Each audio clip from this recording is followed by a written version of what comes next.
ඔය මේ අම්මලා තාත්තලා ගෙහින් තියනවා දලදා මාලිගාවට. අර පුළුම් පුරවලා ඉන්නේ ඇතෙක්. මොකක්ද යතාගේ නම්? රාජයතා.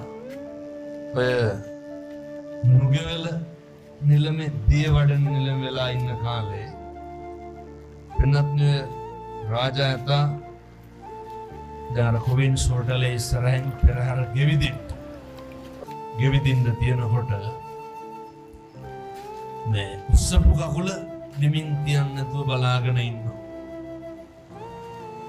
ඇත්ගොව 10ක් 15ක් විතර ඇවිල්ලා දැන් ඇතා මෙල්ල කරන්ට බැලුවා. ඇතා කකුල බිමින් තියන්නේ.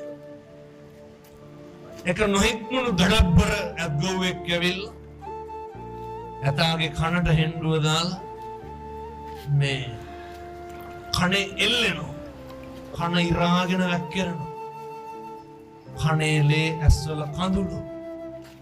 ඒත් ඇතා කකුල බිමින් තිබ්බේ නැහැ.